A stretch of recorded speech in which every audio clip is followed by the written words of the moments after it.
It cannot but seem a paradox to say that the 13th was the greatest of centuries. To most people, the idea will appear at once so preposterous that they may not even care to consider it. A certain number, of course, will have their curiosity piqued by the thought that anyone should evolve so curious a notion. Either of these attitudes of mind will yield at once to a more properly receptive mood if it is recalled that the 13th is the century of the Gothic cathedrals, of the foundation of the university, of the signing of Magna Carta, and of the origin of representative government with something like constitutional guarantees throughout the west of Europe. The cathedrals represent a development in the arts that has probably never been equaled either before or since. The university was a definite creation of these generations that has lived and maintained its usefulness practically in the same form in which it was then cast for the 7 centuries ever since. The foundation stones of modern liberties are to be found in the documents which, for the first time, declare the rights of man during this precious period. A little consideration of the men who, at this period, lived lives of undying influence on mankind will still further attract the attention of those who have not usually grouped these great characters together. Just before the century opened, 3 great rulers died at the height of their influence. They are still and will always be the subject of men's thoughts and of literature. They were Frederick Barbarossa, Saladin, and Richard Coeur de Lion.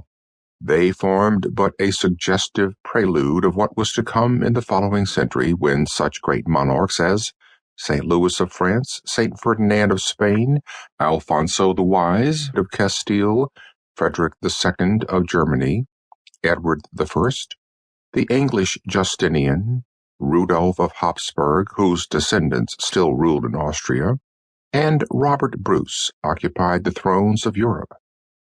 Was it by chance or providence that the same century saw the rise of and the beginning of the fall of that great Eastern monarchy which had been created by the genius for conquest of Genghis Khan, the Tartar warrior, who ruled over all the Eastern world from beyond what are now the western confines of Russia, Poland, and Hungary, into and including what we now call China?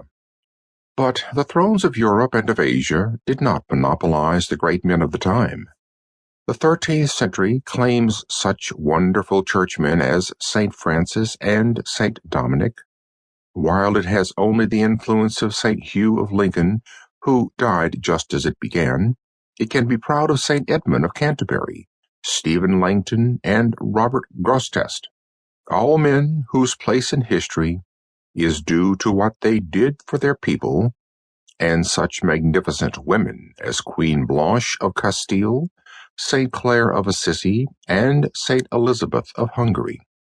The century opened with one of the greatest of the popes on the throne, Innocent III, and it closed with the most misunderstood of popes, who is, in spite of this, one of the worthiest successors of Peter, Boniface VIII.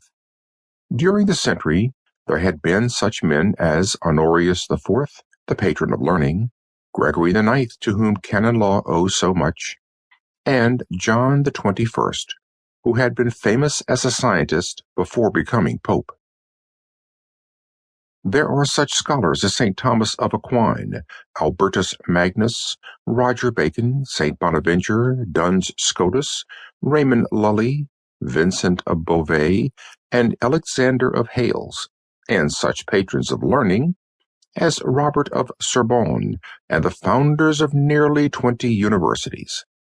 There were such artists as Gaudi, Cimabue, and above all Giotto, and such literary men as the authors of the Arthur Legends and the Nibelung, the Meistersingers, the Minnesingers, the Troubadours, and Trouveres, and above all, Dante, who is universally considered now to be one of the greatest literary men of all times, but who is not, as is so often thought and said, a solitary phenomenon in the period, but only the culmination of a great literary movement.